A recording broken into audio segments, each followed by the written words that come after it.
Unit 2, pages 11 through 17, History of the Atom. I'm going to read through this section right here, but we're going to have the diagram in the video to refer to. In the late 1890s, physicists demonstrated that a beam of particles could be produced in an evacuated tube when a high potential voltage was applied to two electrodes. The beam of particles could be deflected by both magnetic and electric fields applied to the outside of the tube. The direction of deflection indicated that the particles were negatively charged. This was the discovery of the electron by J.J. Thomson. Since many materials could be used for the cathode, Thomson concluded that all of the tested materials contained electrons. The metal electrodes in their natural state have no charge. After physicists learned that metals were contained negatively charged electrons, it was obvious that the same metals must also be composed of positive particles called protons. Rutherford fired a beam of alpha particles containing two positive protons and two neutrons at a very thin gold foil. Most of the alpha particles passed through the foil undeflected, however, some were deflected at a very high scattering angle.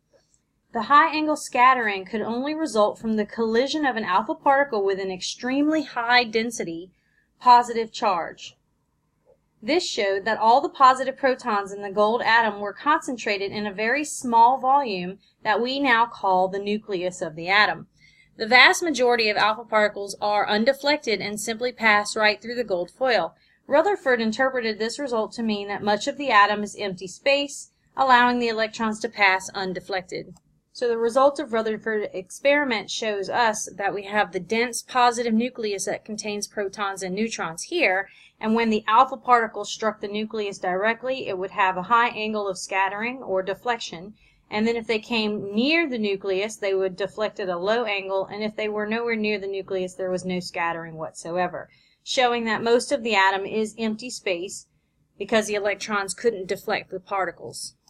The charge of an electron was measured by Robert Millikan. A beam of very small oil droplets was allowed to enter a chamber where a beam of X-rays created negatively charged droplets. The droplet was allowed to fall through the air where its terminal velocity was measured from the time required to pass two crosshairs. Next, an electric field was applied to pull the droplet in the upward direction. Again, the terminal velocity was measured. From this information, the charge of the droplet was computed. And here's a diagram of the Millikan oil drop experiment. So here's a simplistic view of the atomic structure after these experiments.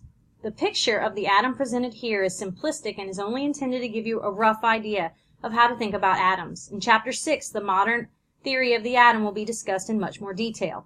Protons have a positive charge, neutrons have a zero charge, and they are lumped together in the nucleus. Electrons have a negative charge and occupy the rest of the volume of the atom. Most of the atomic mass is in the nucleus. Protons and neutrons have approximately the same mass, and electrons have only 1/2000th the mass of a proton. Most of the atom is empty space. Atoms are incredibly small, with dimensions on the order of 10 billionths of a meter in diameter, so 1 times 10 to the negative 10 meters across. Atoms have an extremely tiny mass. A hydrogen atom has a mass of 1/millionth of 1/billionth of 1/billionth of a gram. Atoms are the building blocks for all materials in the universe.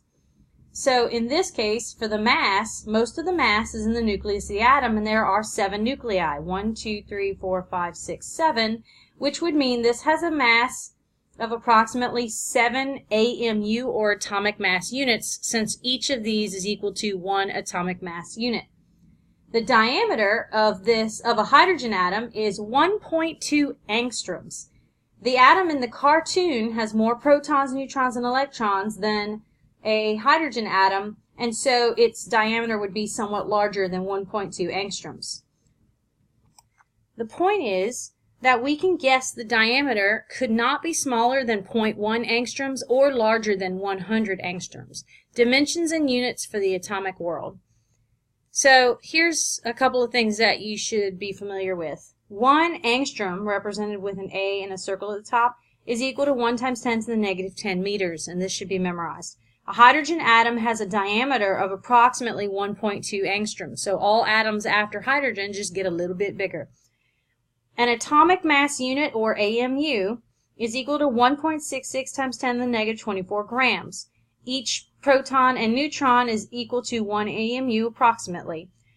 For charge, a proton is equal to 1.602 times 10 to the negative 19 coulombs is what this stands for, which is a positive 1 charge. One electron is going to be a negative 1.602 times 10 to the negative 19 coulombs, or negative 1 charge. Example 2.4. Consider an atom with a radius of 2.7 angstroms. Find the radius in meters. So 2.7 angstroms times, draw a line, and we know that 1 angstrom is equal to 1 times 10 to the negative 10 meters. So when we multiply 2.7 times 1 times 10 to the negative 10, we get 2.7 times 10 to the negative 10 meters. Example 2.5. What is the mass of a 5.2 gram object in atomic mass units? So 5.2 grams times, draw a line, and we know from grams to atomic mass units that 1 atomic mass unit is equal to 1.66 times 10 to the negative 24 grams. This conversion factor would be provided for you on the exam. And when we take 5.2 divided by 1.66 times 10 to the negative 24, we get 3.13 times 10 to the 24 atomic mass units. So we have 2 note cards for this section. You can pause the video and copy this down. J.J. Thomson discovers the electron, or the negatively charged particles in an atom, with the cathode ray experiment. Rutherford discovers the nucleus, which is a dense positive center in the atom, using the gold foil experiment. And Robert Millikan measured the charge of an electron using the oil drop experiment. Protons are positive, neutrons are neutral, electrons are negative. Protons and neutrons have equal mass. They are both 1 atomic mass unit, and they are found in the nucleus. Electrons are 1/2000th the mass of a proton or neutron, and they're found outside of the nucleus.